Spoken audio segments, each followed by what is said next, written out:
Thank you, Key. Can you hear me now, honey? I'm just a talker. Can you hear me now? Thank you, Key. I'm sorry, I had my microphone on mute, so hopefully you guys can hear me now. I'll just start over. Let's see.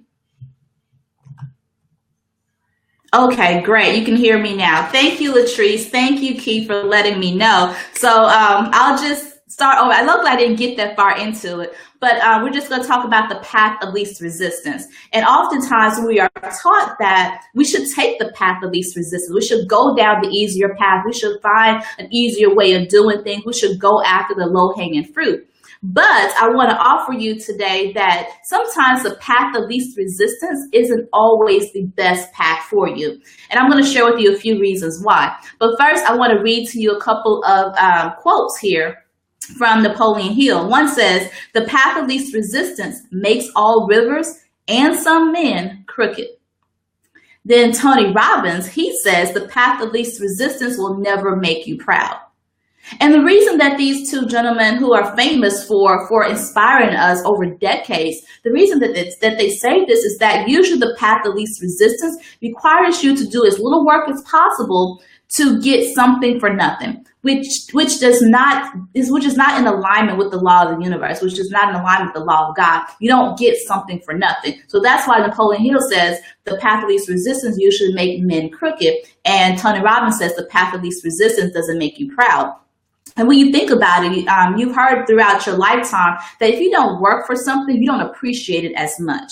If something's just given to you, the value of it in your mind isn't as high as the value of something that you had to work for, you cried for, you bled for, you paid for. So that is why the path of least resistance isn't always the best path. And for me, it usually means that the path of least resistance will lead you to poverty, will lead you to failure. And the path with the obstacles and the challenges, that will usually lead you to success. But it requires that you have desire, that you have a strategy, and that you take action. And so I want to encourage you guys to don't get caught up in always trying to find the best pathway to take. Hey, Brandy, how are you, lady? Great to see you. Thanks for showing up here, Brandy. Thank you, Kim. Yes. And Latrice and Key, thank you guys for showing up here tonight. So don't always spend your time, because think about it. When you think about a criminal, right? How many times have you said, man, if that drug dealer put half as much time and energy into starting his own business as he did slanging dope on the corner, he would be rich. He would be a millionaire. But instead, he was taking the path of least resistance to get to the wealth, to get to the fame, to get to the notoriety. But what happens?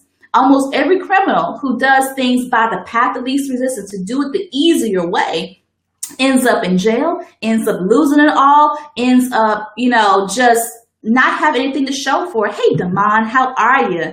Yes, so you don't want to go that path. You have to really realize when you decide that you want something, you want a relationship, you want a job, you want your own business, you want happiness, you want joy, you want success, that you're going to have to work for, and that you're strong enough and you're talented enough and you have the resources and the tools that you need to go after it. See, only the people who believe that they're not smart enough, that they're not good enough, that they are not, they don't have the resources that they need, those are the people who always try to take the path of least resistance. But see, you're different than that. You're better than that. You know that you can do it.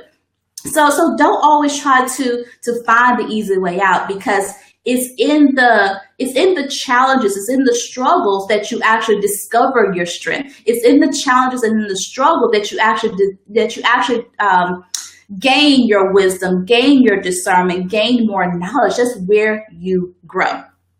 But I do want to make this point here. There is a difference between trying to take the path of least resistance and living a life of ease.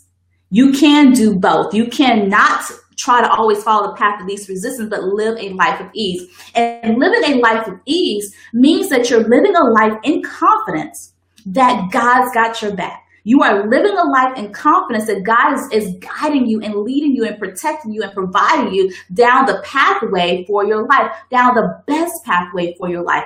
That is a life of ease, not being worried and stressed out about the outcome of this or the outcome of that, or how you're going to do this or how you're going to do that. You know that God is directing your steps. So when I compare and contrast the path of least resistance versus the life of ease, the path of least resistance, you're always trying to find a way to get over, regardless of your moral compass. That means you're willing to compromise your standards. You're willing to compromise, I'll just forge this signature here, or I will, I'm gonna say it, I'm gonna file somebody else's kids on my tax return so I can get some more money. That's the path of least resistance, y'all. Not always honest. And I'll give you an example, and you may have heard me say this before. Last year when my house was flooded, I had to make a decision because I was made an offer by a contractor to bump up my estimate of the amount of work that needed to be done so that I did not have to pay my $2,000 deductible. Very tempting, but it was against my moral compass. It was easy to do. Nobody would have ever known. It was easy to do, but I had to stick to my guns. I had to stick to my moral compass and do what I know was right, even though everybody else is doing it, even though there was a chance I probably would not have gotten caught. It's about sticking to your moral compass. Hey, oh yes, thank you, Latrice. You know, I can't see any hearts or likes using this platform, so thank you guys for the likes and the hearts and everything else. But that is living a life of ease, because I was able to make that decision. I was able to stick to my moral compass and be at ease about it. Living a life of ease means that I know the Holy Spirit is leading me at all times. I know the Holy Spirit is always providing for me, teaching me, protecting me, and providing for me. So I can just rest in that. That's what it means we always say rest in peace to those who are dead, but live in peace today. Live in peace in knowing that your life is being divinely guided, that nothing is a surprise to God. What did you say, Damon? Stand on the path. Yes, stand on the path, doing what you know is morally right. Living a life of ease is also not resisting the resistance. See, oftentimes the resistance that we face along the path to our success, to our relationships, or whatever it is we're going after, we resist the resistance. We're resisting the change. Because growing into a place of elevation, you're elevating your life, you're elevating your consciousness, you're elevating your relationship with God, you're elevating your relationship with your husband, you are elevating your business, you're elevating how you show up in life. That is change. And sometimes that change is not always easy. When God is trying to take you to another level, he has to bring a little bit of change into your life. And when that change happens, sometimes we're like, I don't like this. This is uncomfortable. You know, I'm used to doing things this way. I only plan to make this little bit of adjustment to get to where I need to go. So yeah, God. And what that is, we're just simply resisting the change. But living a life of ease, we don't resist it. We let it go. We let it flow. We allow God to bring to us the right people and the right circumstances for us to get to where we need to go. What you say, Latrice? Preach, yes. You know, like I always tell you guys, I'm telling you things that I know from experience. Like I've been there. I've been in that place of resistance. I've been in that place of not really understanding why all these things were happening to me, especially when I started looking at other people's lives. When I started looking at, man, she started her business and she was able to hit 6 figures in 6 months. Or she met her husband on a Monday and married him on a Tuesday. And they've been married for 28 years. You know, I'm looking at other people's lives and I'm like, why is it that they got it so easy? But then on my journey in entrepreneurship, on my journey in my relationships, on my journey on my job, my journey with my family, my friends, my relationships, it has all these struggles and all this pushback. And so I'm pushing back, I'm fighting versus trusting the process, versus trusting God, versus knowing that God has no intention of destroying me, knowing that God only allows things to come my way to build me up and to strengthen me and to prepare me for where it is I'm going. Seeking the path of least resistance will stop you in your tracks. when anytime you have a challenge or an obstacle. The path of least resistance, is that what you're looking for? As soon as you see an obstacle from way off yonder, you're like, ooh, that looks like a mountain. Nah, I'm finna turn around. I'm finna go back where I came from. I didn't sign up for this. The path of least resistance will take you back to where you come from, back to your comfort zone. And if you could have gotten all that you wanted in your comfort zone, you would not be seeking something else. So why go back? Why go back? Keep going forward. I'm getting some comments here. You say, yes, Latrice. Trust God. Yes, you got to trust God and trust God's process. His will and his ways are much higher and much better than our ways. Yes, I'm glad that I'm encouraging you today, Latrice. Yes, and that's what this is about. You know, we are in the middle of the week, and sometimes life just gives us some things that we just need to get to a place of recharge and being reminded. Because I almost guarantee you guys, you know most of this stuff I'm telling you, right? You know this stuff. Sometimes we just forget. We just simply forget. And sometimes, and I'm guilty of this myself, I need to be reminded of the words that I say, because I'm up here encouraging all y'all. Then my friend Kim, she's on the line here. She'll come back. Sheree, you remember what you said last week about resistance? Like, oh yeah, I have to stop resisting, don't I? So we all need a little encouragement and building up in our spirit and applying the things of the spirit to the things of the physical, because they both go hand in hand. They both can coexist. Yes, you're welcome, Brandy. Yes. So, seeking, where was I? Yeah, seeking a path of least resistance, oftentimes brings out the worst in you too. Because when you are, this hair is getting on my nerves, y'all. Sorry. Seeking the path of least resistance could possibly bring out the worst in you, because you have to start scheming and thinking of ways to be in the gray area, to find a loophole. That's what I'm looking for. Find a loophole in the process. And when you do that, you begin to tell half-truths and don't tell the whole truth, and not giving it your all, and just not being authentically yourself. So essentially it brings out the worst in you. But when you're living a life of ease, it brings out the best in you. That's when you're confident. That's when you're at peace. That's when you're operating from a place of love. That's when you operate from a place of power. See, ease doesn't mean you're completely lax and laid back. Ease means I am showing up in confidence and power and in authority, because I know wherever I walk, I have dominion. Wherever I walk, everything I touch turns to gold and shall be blessed. That is walking in your power and your dominion, in your authority, and going to do that when you're operating from a place of ease, knowing that God has ordained this path for you, knowing that God has ordained this situation for you. So when you are looking to create a life, create success in your life, in your love, in your relationships, in your business, in whatever area, you are going to encounter obstacles. You are going to encounter challenges. Just take it. Just take it. Be prepared for it. Know that you got this. And the best way to overcome it is to simply have the desire, have a strategy, and take action. And what I mean by desire is you got to have a burning desire. You got to have this fire in your belly. You wake up every morning with this desire to go after what it is you want, this desire to go after that job, to go after that business, to go after that money, to go after that relationship, to go after your joy, your peace, your health. You wake up with this fire, this fire in your belly that won't let you rest until you get it. And I love this quote I think it's by Eric Thomas. He says, you have got to want to succeed as bad as you want to breathe.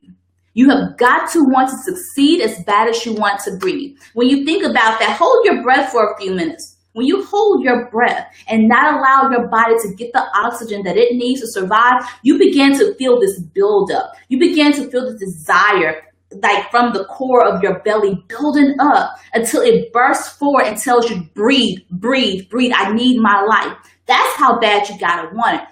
That's how bad you gotta want your marriage to work out. That's how bad that you want your business to be successful. That's how bad you want to get your voice out into the world and tell your story, tell your testimony. That's how bad you have to want anything in life if you want to succeed, because it's going to be that fire, that desire in you that's going to help you to keep going. And then you want to have a strategy. Would you say, Vashti? Yes, tell it. You got to have a strategy as well, because Just because you love Jesus and you love God and you feel like you all spiritually aligned and all your chakras and stuff is in line, doesn't mean that you don't have a plan. Even God tells us, what man builds a tower and doesn't count the cost first? Meaning that you got to know what you're doing. Even if you don't know what you're doing, create a plan and then allow God to be flexible with that plan. The mistake I used to make is I used to make all my plans first, dot all the I's and cross all the T's, put in this nice little 3-ring binder and take it to God. It's like, okay, God, bless my plan. Versus, okay, God, let's co-create this plan. How do you want me to accomplish this goal? So here are my ideas. What are your ideas? All right, God, I'm going to take this first step. I don't really know what the next step is going to be, but I am going to take the next step. Hey, Brandy with an I, thanks for joining. And Kim, yes. What is the next step I need to go? So when you create a plan, you want to make sure that you co-create it with God versus telling God what you want to do, how you want to do it, and when you want to do it. Because again, God's ways and God's wills and God's plans are better than ours. And also surrender. I didn't intend to talk about this tonight, but you also want to surrender your thoughts, surrender your plans, surrender your ways to God on a daily basis. Because when you allow yourself to surrender what your flesh desires, that's when your spirit is able to co-create with God to give you the desires of your heart based on the best pathway for your life. So create a strategy. And also, God will send people along your path to help you co-create that strategy as well. I talk a lot about doing things in the spirit, but the spirit operates in the flesh. So I don't want you guys to get that confused. The spirit operates in the flesh as well. But the spirit can use me. The spirit can use Brandy with the Y, Brandy with the I, can use Kim, can use anybody in your life to help you co-create that strategy you need to get from where you are today to where you want to be tomorrow. And then last but not least, you have to take action. You see, some of us, we get stuck in thinking. We get stuck in our head. We get stuck in trying to figure out what if this happened, what if that happened, or what if so-and-so don't like this, what if so-and-so get mad at this. And we get stuck in the thought process. We never take action. You got to move. You got to move. You got to move. You got to put your foot forward and move. If you don't, you'll never get anywhere. You'll never get anywhere. So don't be afraid to take action. Take action in spite of your fear. Take action even if you don't have the entire plan, because oftentimes God won't give you the entire plan. He'll give you maybe the first 3 or 4 steps and have you to trust him to give you the next 5, 6, 7, 8 steps when it's time for you to have the 5, 6, 7, 8 steps. But that goes into living a life of ease. Trusting the process to God, knowing that God has your hand the entire time, that he has no intentions of you failing, that he wants you to live a life that is worthy of saying, I am a child of God. So I hope, guys, that this was a very inspirational, motivational broadcast for you guys today. If you have any questions about anything I've said, please leave a comment below or send me a message here on Facebook. But I also want to let you guys know, if you are in a place where you feel like you have been looking for the path of least resistance and you're having trouble living a life of ease in your life, in your relationships, or even in your business, I want you to have a conversation with me, because I am still looking for several women to work with this month in my 6-week coaching and mentoring program. In this program, I'm going to work with you one-on-one to help you create the strategy, to help you take action, to help you start living a life of ease so that you can have the happiness, have the fulfillment, and have the success you truly desire in life. Because what I always say is God did not intend for us to do life alone. If he intended for us to do life alone, he would have made us one person at a time. But he did not. He created us in communities. He created us in families. He created us in this world with millions and billions of people all around. And God places me in your life at a particular time for a particular reason, for a particular season. So if you are in this place where you're ready to elevate your life, elevate your business, elevate your relationships, I want you to apply for a free discovery call at bit.ly/I am ready for change. bit.ly/I